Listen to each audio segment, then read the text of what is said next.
Good afternoon, everyone, and welcome to Fred Talks and Guest. And it's a delight to have you with us at whatever time you might be viewing this particular lab. And tonight we're going to be talking about self-care in times of crises. So you want to stick with us for this Fred Talk tonight. This is a Fred Talk, and it's for all of those in a discourse community. And a discourse community is simply a group of people communicating with one another about common goals and common interest. And this particular discourse community is for people curious about all things leadership. We're setting in order things that are lacking.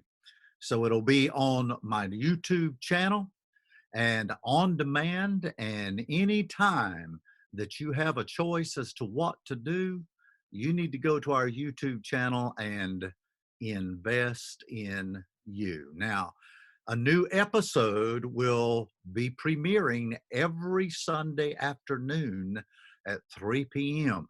So you want to stay tuned and you want to subscribe to this particular channel, just hit subscribe and you'll be notified every time a new episode or a new interview is premiering. And that'll be every Sunday afternoon at 3 p.m. So hit the like button. I'd just like for you to help us to get the word out and to understand, share it with all of your colleagues and your friends and your staff members, that at youtube.com/LeaderLabs, they can stream these Fred Talks and guest episodes on demand at your leisure. So anytime you've got a little bit of time available, 20 to 35 minutes. It's going to be power packed. It's going to be substantive content, and it's going to have just a lot of information that's going to be practical and relevant for you. And please take note that you can go to my website at LeaderLabs.com and you can download a PDF version of the episode notes, so that you can get all of the substantive information right there for you and for your team to be able to share with one another. So welcome to this episode of Fred Talks and Guest. And tonight I'm going to be talking about a subject that I'm excited about, that I'm passionate about. And again, it's something that I've tried to avail myself of, and it is on the topic of self-care in a time of crises. And at the time of this particular recording, we are still in the middle of the COVID-19 crisis. So we are sheltering at home. I've been sheltered at home for over 2 months now. And we've been talking about self-care. And so I want to just do an episode of it. So, well, here we are. Wow. Weird, interesting, scary. That's just some of the terms that come to mind when we think about the particular situation we're in, and yet life throws at us different crises from time to time. And so I think it's fair for us to say that none of us have seen anything like this before. And yet, here we are. I know this is the first time in my lifetime I've ever experienced anything like this COVID-19 pandemic, which is now global and spread. So tonight, what I'm going to talk about in setting up these tips and these life hacks, as you will, as I'm going to talk to you about what I like to call the oxygen mask principle. I really began thinking about this because I travel so much, working in Southeast Asia. I was on flights that took me to Cambodia and Southeast Asia, literally the other side of the world. And oftentimes in traveling just in the United States and Canada and throughout Latin America, they tell us from time to time, every time you get on an airplane, they tell you, to put your oxygen mask on first. So when we talk about the oxygen mask principle, it's applicable for all sorts of things. In other words, you've got to take care of yourself before you can do anything for anyone else. So taking care of yourself actually allows you to be there for others. There are plenty of other principles and resources and concepts that go along with this. We most notably hear about this when we say, physician, heal thyself. Really, that's the oxygen mask principle applied to really all of us. We talk about certain things. We prescribe things for other people. We give counsel and advice. And then oftentimes someone wants to turn that around and say, well, physician, why don't you heal yourself? Why don't you take your own advice? Well, given that life really and this COVID-19 crisis seems to be a marathon set out in front of us, really without what we'd call a finish line, it's especially important that we do the work of psychological and spiritual preparation, but we need to do it with intentionality. You see, just as we're supposed to be washing our hands, I know that I'm washing my hands more than I ever have in my life. We're supposed to be resisting touching our faces, which is extremely difficult for me.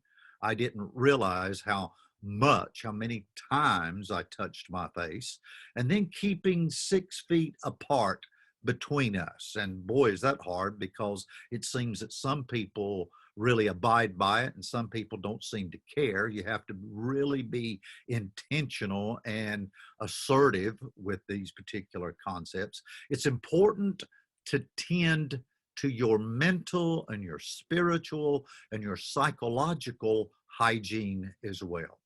So to that end, I've created this particular Fred Talk, this Leader Lab, with some tips and some ideas. Now, I have to first of all let you in on my paradigm, the lens through which that Fred sees life through. I call it the glass being half full. It's just the way I see life. I focus on the positive. There are lots of other ways that you can say this. It's really about your attitude. One writer said, well, when life hands you lemons, why don't you take it and make lemonade? You are to look, another one said, for the silver lining within every dark cloud. And I try to do that. In fact, I don't have to try. It is literally just the way that I see life. Another one said, well, why don't you see the latte art on the top of your burned coffee? So even if the coffee's burned, there's probably a better way to take a look at it. So here's where we find ourselves in. Like it or not, we are in a forced retreat. A retreat from what was the go, go, go, go, go kind of a lifestyle. So I'd like to recommend using this time, this forced retreat, if you will, as a chance to reconnect with some aspects of my life and of your life that we have either completely ignored or that throughout the course of our life, we have found that we put it on the back burner. These quarantines, if you will, whether mandatory or recommended, mean that we are in a forced retreat, a forced seclusion. We are sheltered in our homes and in place. But looking at it through the glass half full kind of a paradigm and lens, I say, how cool is that? How cool is this? We're actually being asked to stay home and take care of ourselves, something that which most of us have not been doing very much at all. You see, in our society and within a society that's usually asking us to do, give, buy, get. We're being asked now, we're really being forced to slow down, to work remotely, to work from home. And in the process, you've got to really become intentional about ways to keep yourself healthy. You see, what has happened in the past has really been this always hustle kind of a lifestyle. To hustle means to be hurried. It's about hurried movement and activity. We've even been proud of saying that we are hustlers. Well, there's an old song I can remember, and this was a 45 record that was played on a phonograph, but it was called Slow Down. You're moving too fast. You gotta make the morning last. And the song title was, you're feeling groovy. Well, I don't know that before COVID-19 that we were feeling too groovy, because we didn't have time to think about really how we were feeling. We were moving so fast, hustling so much, that we really couldn't even think about things like this. But what we have now, I like to think, if we're looking for the silver lining in the dark cloud, if we're going to take these lemons and turn them into lemonade, I'd like to think that this is some more me time. And that also what we find here is a lesson in compassion. And we all need to hear this.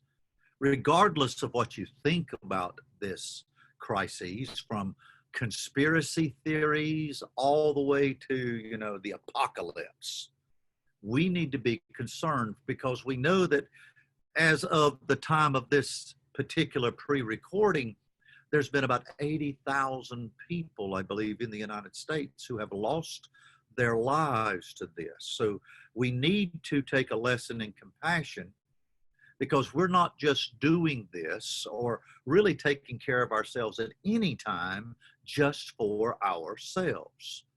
The young and the healthy have a responsibility to stop the spread of the virus, or to stop whatever dysfunctional or unhealthy habits may be going out there at any time, because we need to be mindful of our actions.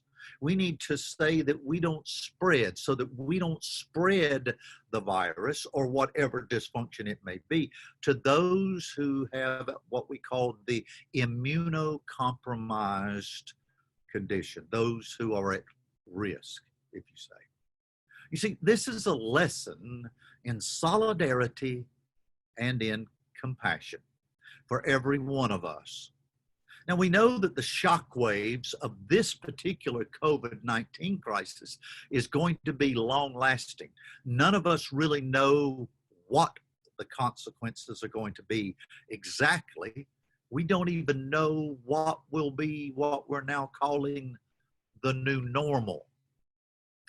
Lest we become like the shoemaker's kids who had no shoes, let's make sure that we take care of ourselves. Now, this is an old story that has a moral, of course.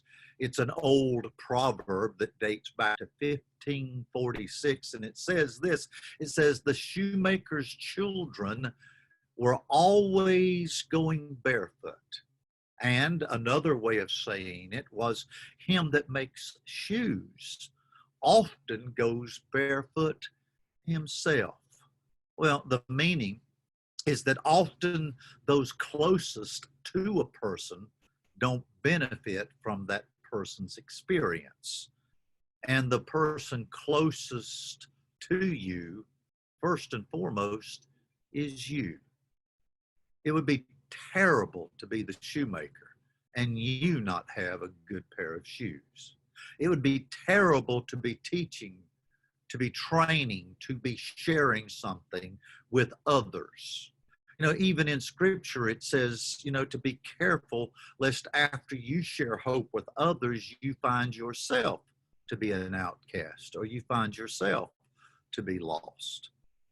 Actually, the shoemaker's principle and moral, the kids that have no shoes, is part of the principles, the foundational principles that I teach in the 10 Essential Skills program.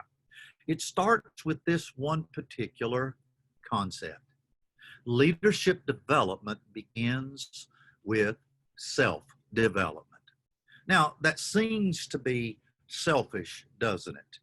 But if you don't take care of yourself, you can't take care of anyone else. The second principle is that self-development begins with self-awareness. Self-awareness will lead us to self-control, self-management, and self-leadership. And self-management and self-leadership will bring us full circle and will lead us to the development of character, competence, credibility, and fruit, or what we call a production, the product, the results. Scripture even tells us in Philippians chapter 2 that each one of us are to look not only, that's the principal part of this, not only to your own interest. We know that we have to be concerned about ourselves. Again, because leadership development begins with self-development, you've got to make sure you've got shoes. If you're a shoemaker, you've got to take care of yourself, but then look to the interest of others. This is the reason why I say that this is a lesson in solidarity and in compassion. And all of this leads us to super leadership, or of being concerned about others, helping others, serving others, teaching others, helping others to tap into their passion. Why? Again, because we can't help anyone else if our own life is a mess. It's been said that anyone can hold on to the helm when the sea is calm. But what happens in times of chaos? What kind of a leader are you for your family, for your organization, for your church, for your nonprofit? Well, let's take a look at some tips, some life hacks, as you will, and move rather quickly through these so that we might find out how to stay calm, how to deal with this crisis, and stay healthy in the process. Number one, try to be a source of calmness for your loved ones. Start right there in your own home, especially in front of those who may be looking to you during this difficult or any difficult time, such as your children, your partner, someone that is living there, your extended family, and especially if you are the head of an organization or a ministry, people are looking to you. Stay calm and realize you're modeling the way. See that glass half full. Be positive. Number two, start some healthy habits. Remember, you're modeling the way. You want to take care of yourself, and by doing that, other people will probably follow suit. You do more of whatever physical activity you like to do. Let's just be honest. If you don't like to do it, you're not going to be consistent at it. So find something you like to do. I like working out. I like jogging. I actually like the lifting of weights or doing a few sit-ups. And during this time, I have found myself getting back into the swing of working out consistently. So you have to make sure you do the same thing. Number three, get out and do some yard work. There's nothing like getting outside and getting some of that fresh air. Do not just stay locked inside the door. While you can social distance 6 foot away from others, you can go walking through the neighborhood.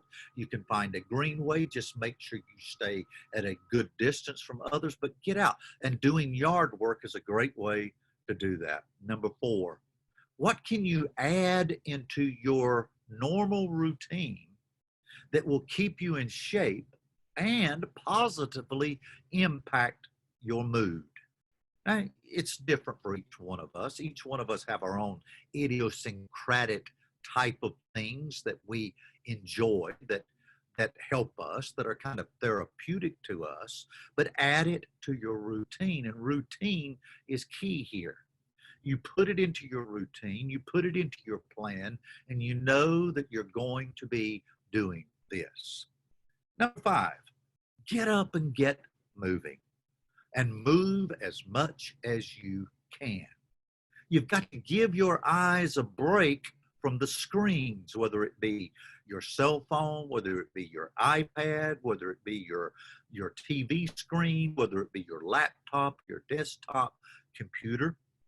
Technology is wonderful. It's because of technology that I can come to you the way that I'm coming to you right now. But you've got to take a break from that. You get ready for the day in the morning just as you would if you were going out. So don't just stay in your pajamas. Get up, get a shower, shave if you're a man, brush your teeth, put on something. It could be casual, but put on something so that you can get up and get out, and it helps with your attitude. Number 6. Number 6 says to declutter everything. There is so much time that you can begin to plan and start at this particular place. Maybe it's your email that you need to declutter. Maybe it's some files on your laptop or your desktop that you need to organize. Maybe it's your house. Start with a room and begin in that room and do one room every other day, one room a week, but begin to declutter. You see, the clutter that's in your home and that's in your office spaces are important to consider for a variety of reasons, but primarily the energy in your surroundings impacts your mood. If it's messy, if it's dark, if it's dreary, wherever you work, wherever you live, then you're going to feel less chipper and motivated to work. So let some light in, if you would. Begin to declutter, begin to organize, to set things in order. You know, it has been said, in fact, that cleanliness is a form of self-respect. Now, our forefathers and mothers used to say to us, our grandmothers, I know when I was growing up, my mom would say, cleanliness is next to godliness. And the meaning of this simple phrase can just stick with you, and it should stick with you. It begins to ring truer and truer in your own mind and in your own heart. And as you look around at your apartment, you look around in your home, you look around on the inside and the outside, you can start to see the mess for what it is. And it doesn't do anything for your self-confidence, your self-respect, or your self-esteem. You'll be amazed what will happen when you begin to declutter everything. Number 7, take breaks from the media. Now, we've already talked about taking breaks from the screen and getting outside and getting moving. But what I'm talking about here is the media. There has been this attack from every particular media source and resource of breaking news here and breaking news there. It seems that every time you listen to a news outlet or something online, it's breaking news, even on social media. And while it's crucial for us to be informed, we need to know what we need to know about this pandemic. It is also imperative that we take some breaks from the constant shifting news. It'll all be there when we return from our breaks. I know in my own case, I try to listen for just a few minutes from one important media outlet for me in the morning, and then I try to catch something in the evening on the evening news, just so that I can keep up with what's going on. It's a part of self-care. Number 8, ask yourself what activities are life-giving and self-soothing, self-therapeutic, and schedule those into your calendar. In other words, be proactive about it. The night before, we've talked about these in the time management labs, but the night before, you be intentional. You think about those things that bring life to you, energy to you, that soothe you, that bring less anxiety and less stress, and you schedule those things into your day. Number 9, increase your self-awareness and resist the tendency to compare yourself with others. Now, this is so important because it is so easy for us to fall into this trap of comparing ourselves to other people. There are so many ways of handling difficult situations as there are human beings in the world.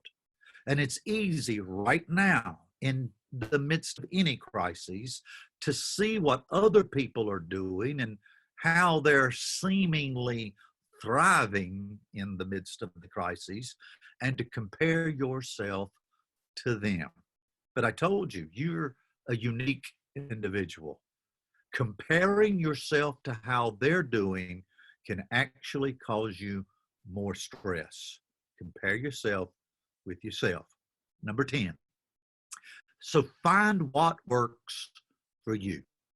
You determine what kind of routines work best for your unique self, and you commit to these rather than trying to squeeze yourself into the suggestions of others. Now, counsel, advice, tips, all of these are good. In fact, that's what I'm trying to do for you right now. But you pick and choose. My two favorite words, it depends. What works for you? But find something that works and implement it, execute it, use it. Number 11, try some of these things. Call a family member that you haven't talked to in a while. Make a list of the family members that you need to talk to, of friends that come to your mind, and then let that become part of your routine, that once or twice a day, you're just going to pick up that iPad, or you're going to FaceTime, or whatever that you're going to Zoom, whatever the case may be, but you're going to try and get in touch with that old friend, that relative, that person that you have on your heart and on your mind. You can't ever tell how you might be used to be a blessing to them. Number 12, do some yard work. It's the second time I've told you because it's all out there. Plant a garden. I just did it. It doesn't have to be a big one.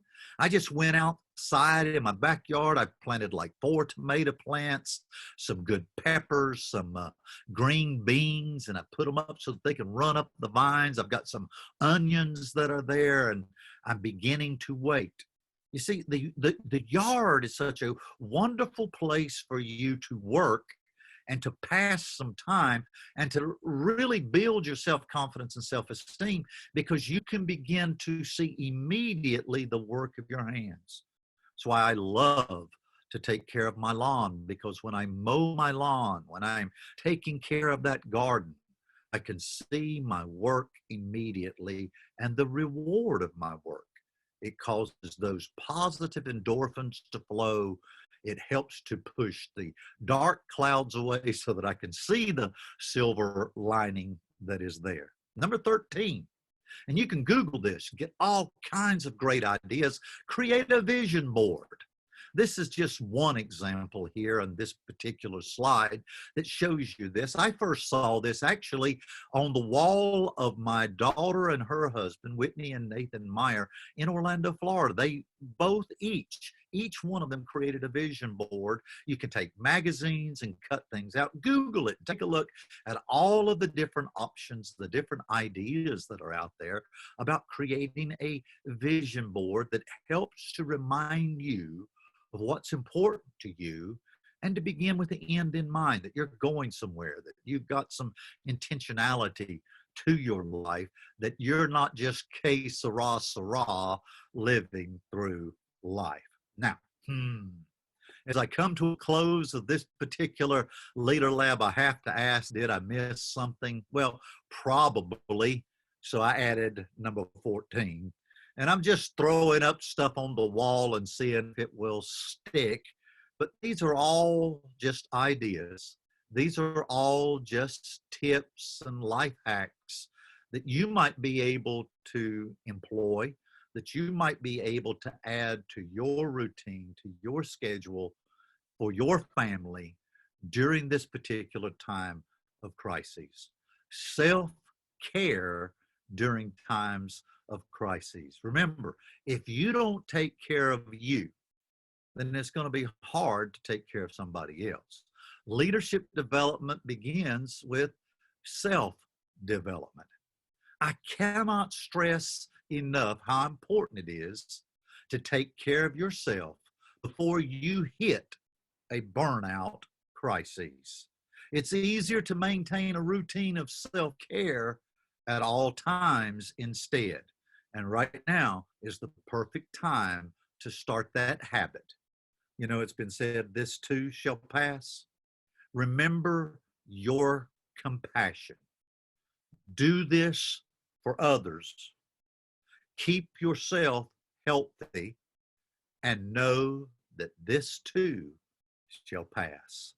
We're going to come out of this, but I would like to think that we'll come out of this being better people.